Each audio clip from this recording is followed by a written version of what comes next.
अस्सलाम वालेकुम व्यूअर्स। आप देख रहे हैं एडवांस एक्सेल गुरु और आज की वीडियो में हम देखेंगे कि हम अपने एक्सेल की फाइल में एक क्लॉक किस तरह बना सकते हैं जो कि रियल टाइम पे चल रहा हो और उसमें जो टाइम है वो साथ साथ अपडेट हो रहा हो।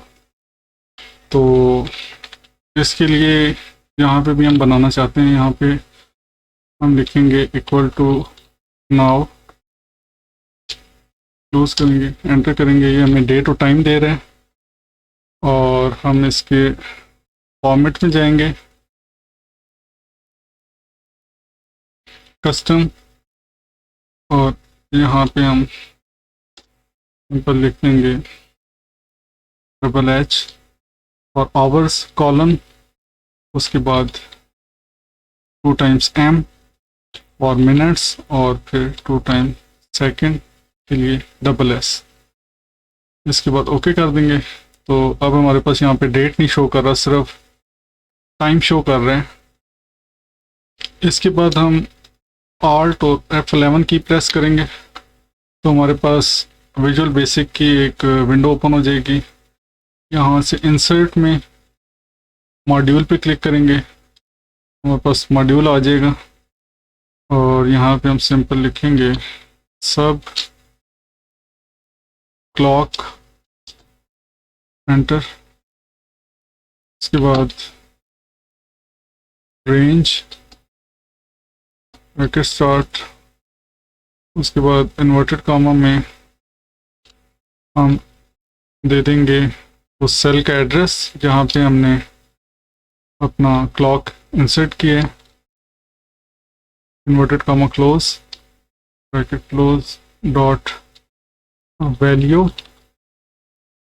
इक्वल टू नाउ, एंटर करेंगे और सेकंड लाइन पे हम लिखेंगे application dot on time now plus time value. इसमें हम इन्वर्टेड कॉमा में दे देंगे 00:00:01,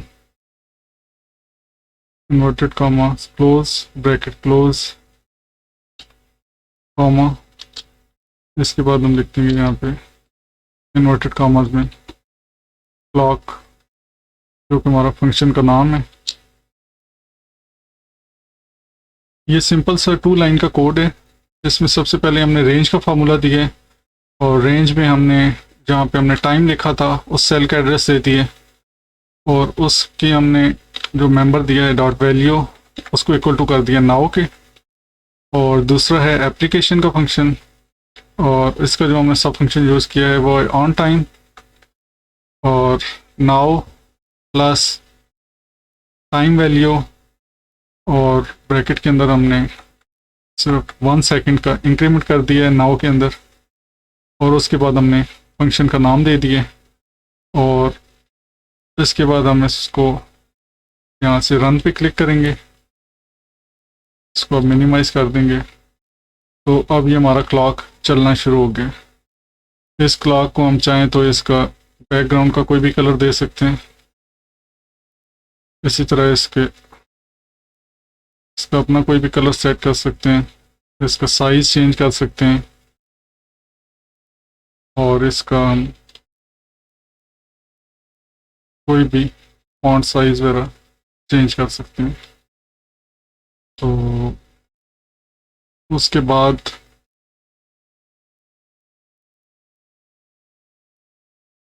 तो ये हमारा क्लॉक रेडी है। इसके बाद अब जब हम फाइल को सेव करेंगे तो यहाँ पे आपने ऐसे करना है कि इस फाइल को एज ए सिर्फ एक्सेल वर्कबुक के तौर पे सेव नहीं करना, बल्कि एक्सेल मैक्रो इनेबल्ड वर्कबुक यहाँ से सिलेक्ट कर लेना है, इसको सेव करेंगे। इसके बाद जब भी हम इस फाइल को ओपन करेंगे तो ये हमें क्लॉक यहाँ पे चलता हुआ मिलेगा। तो ये थी आज की वीडियो। अगर आपको ये वीडियो पसंद आए तो इसे लाइक करें, चैनल को सब्सक्राइब करें और शेयर करें दोस्तों के साथ। Thank you very much.